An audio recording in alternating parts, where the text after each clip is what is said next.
Hello everyone, আমি মৌমিতা হাজির হয়ে গেছি আবারও একটা নতুন ভিডিওর সাথে।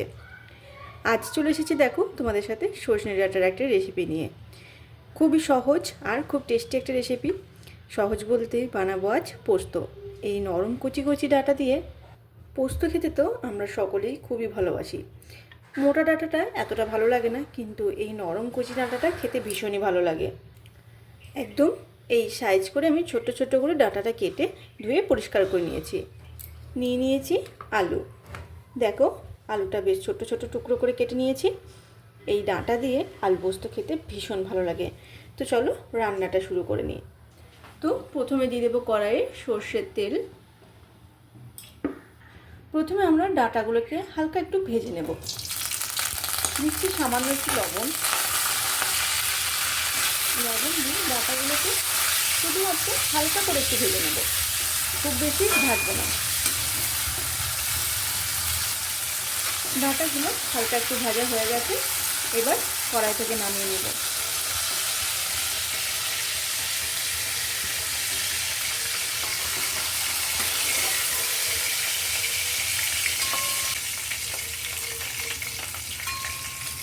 ওই কড়াইয়ের মধ্যে দিয়ে দিচ্ছি কেটে রাখা আলু।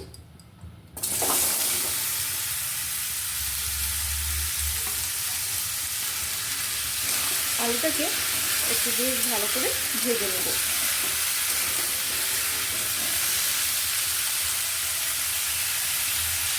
দিয়ে দিচ্ছি স্বাদ মতো লবণ। হাই ফ্লেমে আলুটাকে বেশ ভালো করে ভেজে নেব।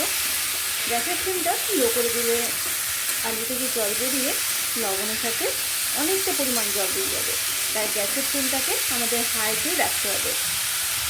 দিয়ে দিচ্ছি ঢাকা। আলু ভাজা আমাদের প্রায় কমপ্লিট।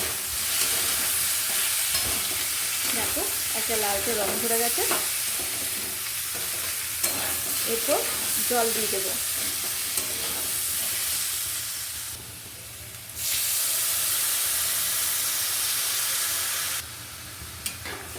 যেহেতু আলুটা একটু সেদ্ধ হবে, তাই জলটা একটু বেশি দিয়েছি। আর খুব বেশি শুকনো শুকনো আলু পোস্তটা আমি বানাবো না, একটু গামাকা গামাকা হবে।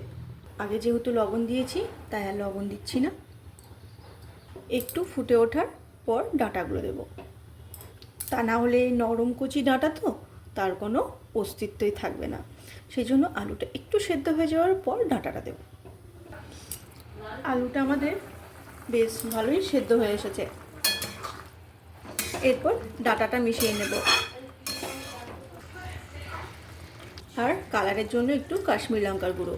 আমার কর্তামশাই পোস্তটা একটু লাল লাল খেতে ভালোবাসে। তোমরা যদি না দিতে চাও তো তোমরা স্কিপ করতেই পারো। এরপর আবারও ঢাকা দিয়ে দেব,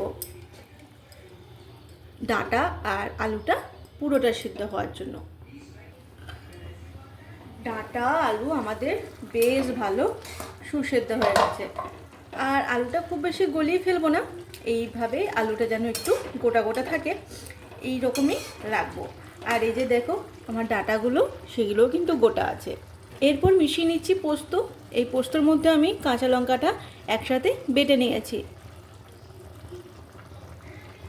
পোস্তটা দেওয়ার সাথে সাথে আমাদেরকে নেড়ে নিতে হবে। আর আমি খুব বেশি শুকনো করে নিই আর খুব বেশি জল জলও রাখিনি, গ্রেভ একটু ঘন করেছি। এরপর দিয়ে দেব উপর থেকে কাঁচা সর্ষের তেল।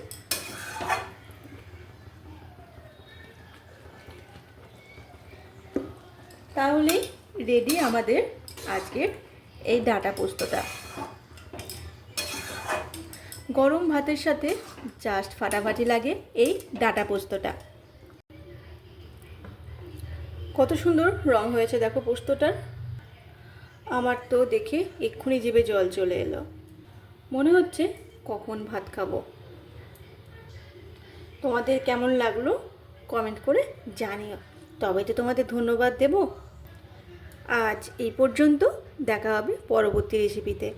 টাটা। অবশ্যই জানিয়ে যেও কিন্তু তোমাদের কেমন লাগলো রেসিপিটা।